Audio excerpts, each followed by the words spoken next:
Bom dia. Bom dia. Vamos iniciar mais um podcast na sequência de podcasts aqui do DP Results, né? Certo. A Caderno Virtual está promovendo, junto com a organização do evento, e eu estou aqui agora com uma conversa bacana com a Andréia e o Igor, da empresa Ita Frotas. Exato. Né? Eu queria que a Andréia se apresentasse, o Igor também, e um pouquinho também, Andréia, se você puder falar, da Ita, né? Em relação a tamanho, abrangência, mercado. E para a gente conversar um pouquinho das tendências, né, da gestão de pessoas. Eu sei que você está com um projeto lá de mudança da cultura, de estruturação da Ita, e isso é uma coisa que pode trazer para os nossos ouvintes uma experiência bacana das dificuldades que você encontrou e também dos prazeres que você encontrou em fazer esse trabalho lá dentro da Ita durante o último ano, né? Então sejam bem-vindos. Tá? Fique à vontade para se apresentar, André. Bom, primeiramente agradeço a oportunidade de a gente falar um pouquinho do nosso trabalho e da empresa, né, da Ita Frotas, empresa na qual eu tenho um orgulho enorme de ser parte desse time, porque é assim que a gente se vê ali como um grande time, né, em prol ali do resultado, de trazer uma experiência para o cliente diferente, né, inovadora. Sou gerente de gente e cultura lá. Sou psicóloga, sou especialista em gestão de pessoas. Eu não gosto muito de usar a palavra especialista, porque gestão de pessoas é sempre um desafio. Então a gente sempre tem muito o que aprender, mas o meu foco realmente é em trabalhar e atuar sempre no RH estratégico e parceiro do negócio. A Ita Frotas, ela existe já há 53 anos, então é uma empresa já no mercado há muito tempo, né? Uma empresa inovadora. Então ela começou lá com transporte de malote, depois foi para táxi, depois hoje trabalha muito focado aí na gestão de frotas, de carro por assinatura, e nós também temos um produto muito inovador que é o Itamob, que é um produto voltado aí para o motorista de aplicativo. Então nós temos vários nichos, né? O B2G, que a gente trabalha as licitações, o B2B, que são as empresas, são empresas privadas, né? E o B2C, que é a pessoa física. E o que a gente procura como empresa não é concorrer com os maiores nomes desse mercado, mas ser uma empresa inovadora, né, e que atenda ao cliente na sua necessidade. Então, o que a gente busca, sim, é crescer muito, né, atuar em todos os estados do país, não ficar só na região centro-oeste. Hoje a gente já tem outros nichos, estamos em Brasília, estamos em Minas, Cuiabá, Belo Horizonte. Vocês estão com unidades físicas nesse lugar? Sim, unidades. Mas a atuação é no Brasil todo? É no Brasil todo, né? Mas a ideia é ter um local, né, em cada estado, né, uma base. André, hoje estamos com 315 Quantos colaboradores. No back office, operacional? Olha, eu acho, aí eu vou precisar da ajuda do Igor. Hoje operacional está mais ou menos uns 80. Então 80 operacional e o restante tudo na parte administrativa. Com tecnologia. Isso. Maravilha. A gente tem um laboratório de tecnologia. Então, quando fala de Ita, nós estamos falando de 3 pilares, né? I de inovação, T de tecnologia e o terceiro que é ambiente. Então, realmente, a Ita é a junção de tudo isso, né? E composto aí por 12 valores. Então, a gente olha, assim, tanto interno quanto externo, que inovação que nós estamos trazendo para o cliente? Qual é a experiência diferente que o cliente não vai encontrar em outro lugar e vai encontrar na Ita? Isso é contínuo, porque é trabalhar com a criatividade mesmo, a inovação e principalmente trazer os recursos de tecnologia. Então hoje a Ita tem o Ita Labs, que é um laboratório de tecnologia, então o tempo todo está pensando em possibilidades dentro do nosso segmento que traga o novo, que traga uma nova experiência trazendo o uso da tecnologia. E que esse ambiente, tanto para o cliente interno, que são os nossos colaboradores, quanto externo, seja o melhor possível. Ou seja, que haja uma comunicação clara, transparente, o ambiente, que tenha muito respeito, que tenha muito diálogo. Então, a questão de eu respeitar as opiniões diferentes, ouvir o cliente, ter a escuta ativa. Então, a Ita, ela é um diferencial nesse sentido. Então, o que a gente está buscando não é só mercado, mas a experiência do cliente. Então, quando você falou em experiência do cliente, me trouxe muito isso no nosso DNA. Esse é o nosso propósito como empresa, né? Ter essa experiência com o cliente, tanto o cliente interno, porque eu estou na Ita, qual é o meu propósito? O meu propósito, ele se une ao propósito da empresa, porque se isso não acontecer, não dá match. Só, porque na verdade o cliente faz parte. Quando a gente fala, inclusive, de projetos de educação corporativa, de comunicação corporativa, a gente tem que falar dentro, tem que falar fora. Exato. Porque é tudo um corpo só, né? Exatamente. E o cliente, ele só vai sentir aquilo que realmente acontece dentro da empresa. Né? Tanto que uma fala até do nosso presidente é que carro, hoje em dia, todo mundo aluga, todo mundo vende. O que a gente precisa ter é um diferencial dentro daquele carro que a gente está alugando para aquele cliente que a gente tem hoje. Que aí é aquela questão da inovação, da tecnologia dentro do carro, para a gente buscar mais essa experiência com o cliente mesmo. Você disse, André, que esse ano você passou por um grande projeto lá de ajuste de cultura. Sim. Conta pra gente como estava e como você conseguiu, até onde você conseguiu chegar com essa reestruturação. Nós trabalhamos muito forte, né, Igor? Primeiro, entender com a presidência o que ele pensa. O que ele quer dessa empresa, né? Porque cultura, a partir de 2, 3 pessoas, já existe uma cultura ali, já existe um comportamento.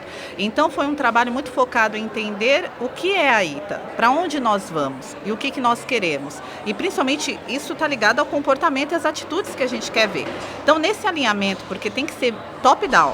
Então, assim, certo. É de cima mesmo para baixo. Então, é entender ali no corpo diretivo, o C-level da empresa. Estão alinhados? Então, foi feito todo um trabalho de entender o que é a empresa, para onde nós vamos e o que nós queremos. Quando houve esse alinhamento com a alta direção, nós trouxemos isso para os workshops com os líderes. Todos os líderes fizeram uma imersão dentro dos nossos pilares e os nossos valores.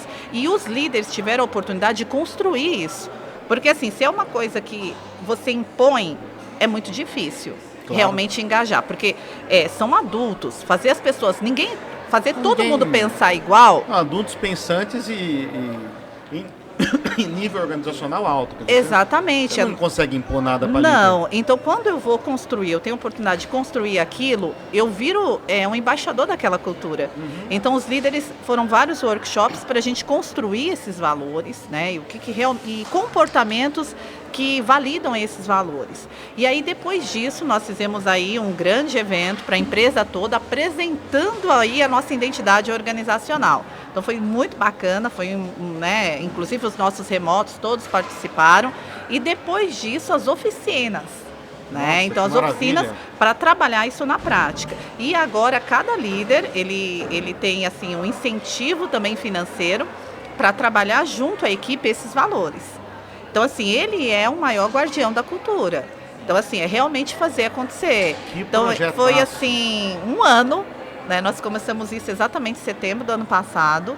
E, assim, ele só tem data para começar. Ele é contínuo, né? Então, assim, pessoas entrando. E aí é o tempo todo a gente trabalhando esse fortalecimento. Mas só o fato de nós sabermos o que nós queremos, para onde estamos indo e quais as atitudes que nós queremos ver dentro da empresa, isso eu já considero um grande avanço. E a abertura dos gestores da empresa de se colocar à prova, né? Sim. Porque a gente vê em várias organizações uma rigidez muito grande de não aceitar o novo.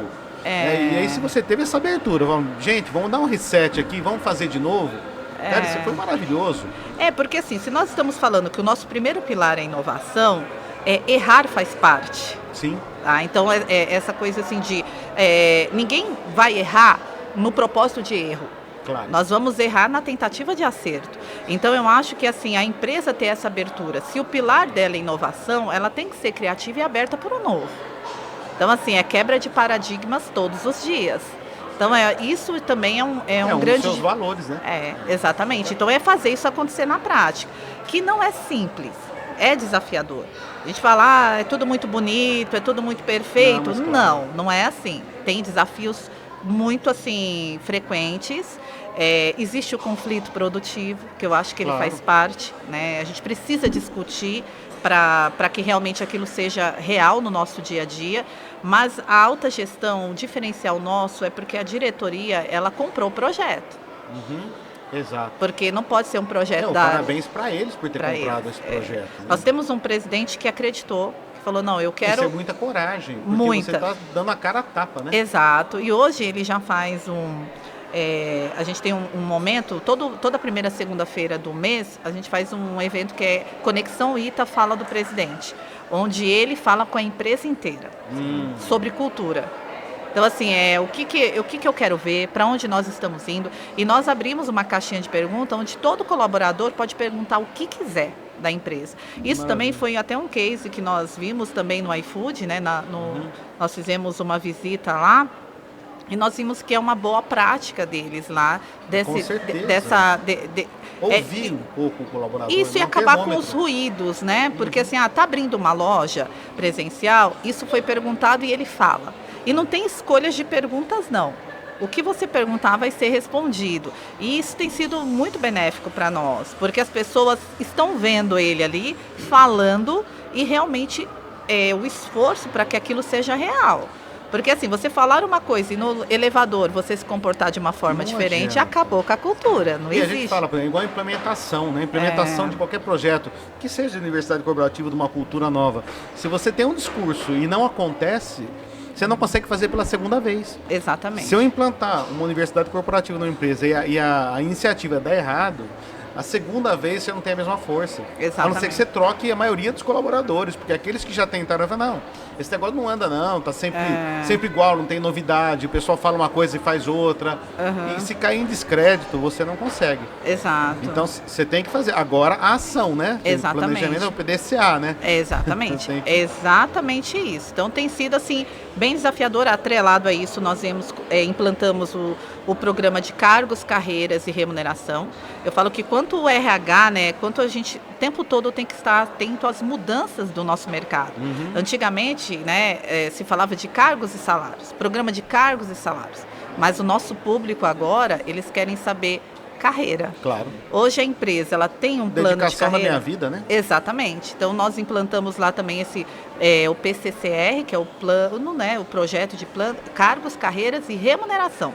Então hoje as pessoas não vão ser, assim, reter e atrair, não está ligado só à condição financeira, à proposta financeira, né? Nós já vimos muito isso. As pessoas procuram empresas que tenham propósito e o que elas podem oferecer em termos de crescimento, né, de carreira para aquele profissional. Então, assim, ele tem propósito. Hoje não é mais o seguinte, eu estou avaliando os candidatos avaliam a empresa, os funcionários avaliam a empresa. Essa empresa tem propósito? Essa empresa me oferece um plano de carreira? Eu vou crescer aqui? Está alinhado com os meus propósitos, né? Que valores que essa empresa tem para eu realmente ficar aqui e defender essa bandeira? Então, é isso que, assim, eu acho que o nosso desafio como gestores de pessoas é estar atento a isso. Claro. Porque o que é hoje, amanhã já muda. Ah, sim. Nós estamos... a mudança é todo dia, né? Ainda mais num cenário com inteligência artificial. Eu estava falando no outro podcast que o problema do Brasil, principalmente, com tudo que a gente tem hoje, inteligência artificial e tecnologia, é que o brasileiro não sabe escrever.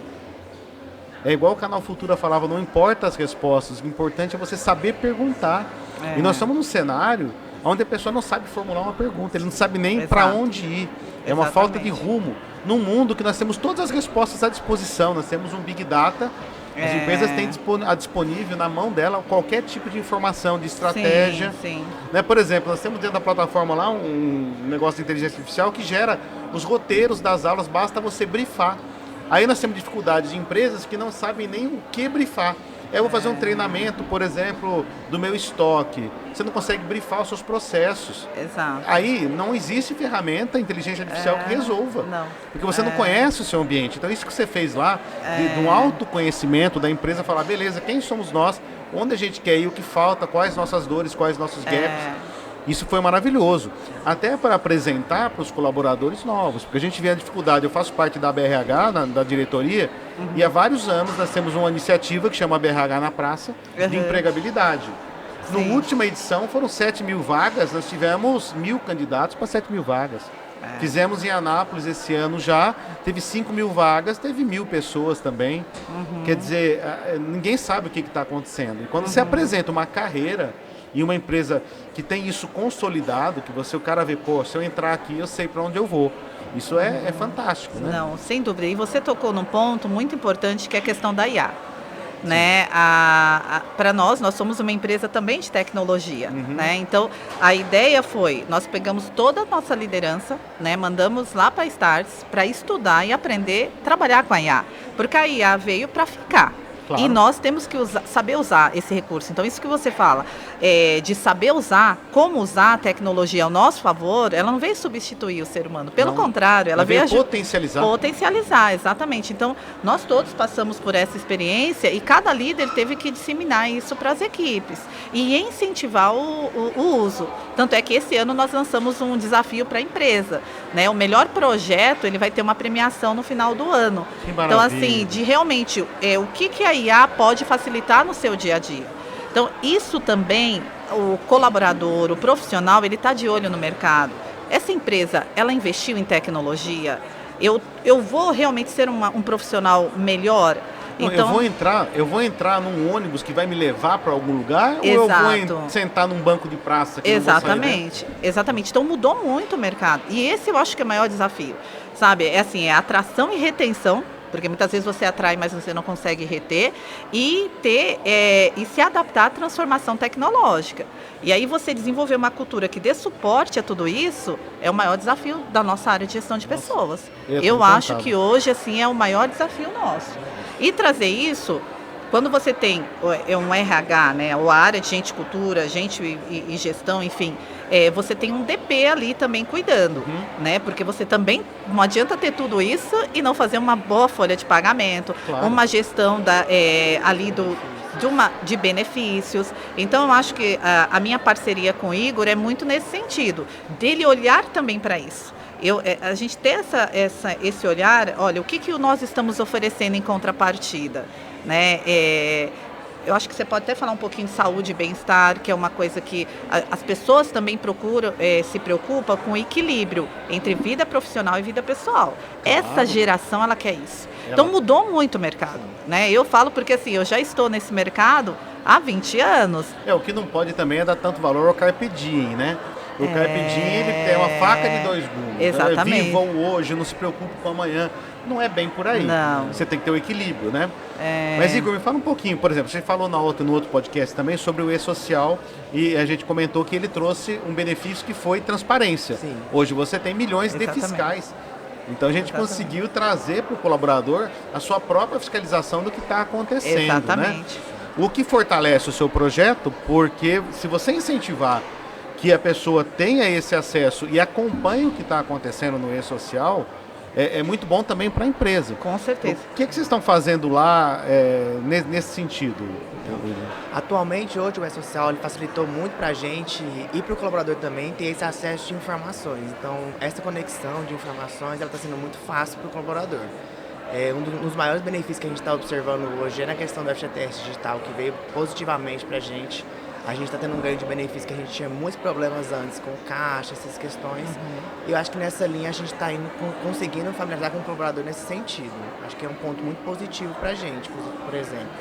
E você vê que esses colaboradores têm interesse em ter acesso a essa informação? Porque hoje nós temos até no governo, né? Hoje você tem sessão do Supremo Tribunal Federal ao vivo. Se você consegue acompanhar o que cada deputado está votando, mas qual está sendo o interesse da população em cima disso? Que antigamente no escuro, era caixa preta. Hoje você abriu. A gente está falando inclusive de escritórios de contabilidade. Às vezes a pessoa terceiriza a sua contabilidade, o seu DP, com o objetivo de tirar o problema de dentro da empresa, achando que isso vai resolver. Não, eu tiro daqui de dentro, que eu não vejo o que está acontecendo aqui, fica longe de mim. Só que não adianta. Você tem que tirar e você tem que cobrar do seu escritório de contabilidade informações mais precisas. É a transparência, né? A transparência. E você tocou num interesse. assunto muito bacana, que foi assim, a chegada do Igor, porque a empresa realmente tinha um DP terceirizado. E uma das ações que nós tivemos foi trazer o DP para dentro da empresa e trazer essa transparência, né? E aí ele veio, acho que é interessante você falar sobre o DP digital, que foi porque era analógico, né? Então, e aí não combina com a cultura da empresa se é uma cultura que visa tecnologia. Então eu acho que seria bem interessante você falar um pouquinho dessa experiência, né? Um dos sentidos também que a gente pode perceber é que essa geração mais jovem, ela está solicitando essas questões. Por exemplo, antes, as nossas justificativas de ponto, por exemplo, eram feitas de forma muito manual, o colaborador não tinha acompanhamento do ponto dele, então tinha esse problema com a terceirização. Hoje, a gente já tem uma plataforma que a gente usa hoje, a Solids, Então a gente usa essa plataforma digital, então o colaborador acompanha o ponto dele em tempo real, Legal. ele tem aquela informação do banco de horas, ele precisa justificar alguma questão, ele consegue fazer aquilo naquele momento de exato. Tem autonomia, tem né? autonomia para fazer isso e ele consegue acompanhar e ver. Então, por exemplo, uma coisa que a gente não tinha antes era o colaborador não sabia como era o status de banco de horas dele, ele só via a folha de ponto dele no final do mês, então ele não tinha aquela informação em tempo real. Então, tanto o colaborador quanto o próprio gestor, ele não tinha como ver e como ter uma capacidade analítica de gerir aquele movimento.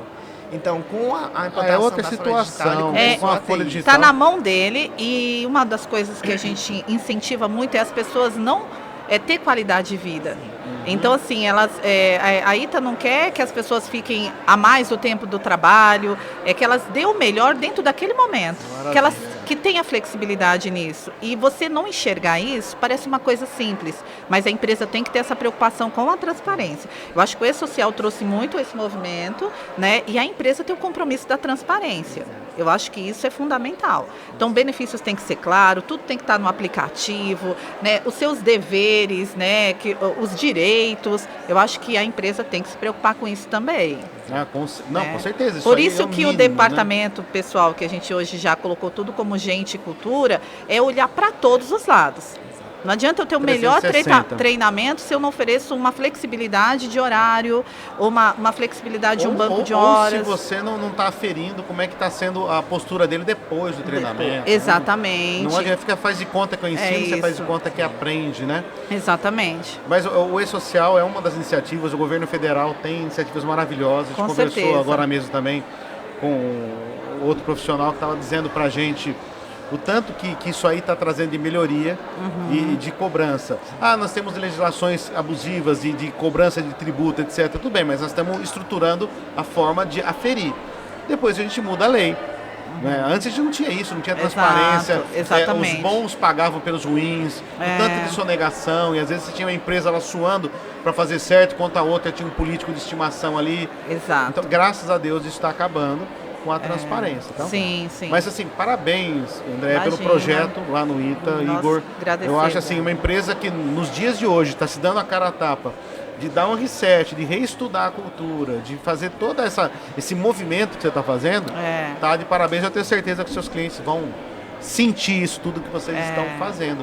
E eu queria agradecer, infelizmente nosso tempo acabou, o pessoal já está doido ali me avisando. Nós que agradecemos, viu? Pra gente é uma troca incrível, também poder falar um pouco do nosso trabalho, da nossa cultura e do nosso jeito de ser, né? Pra gente é um orgulho, então muito obrigada por essa oportunidade. A gente tem que dar janela para mostrar os bons cases, né? Para as outras empresas conhecerem. Perfeito. Mas eu agradeço a presença, muito André, obrigada. Agradeço o Igor. Bom evento para vocês. Obrigada, não percam viu? as palestras que estão maravilhosas. Obrigada, vamos aproveitar sim. Até Muito mais. obrigado. Tchau, tchau.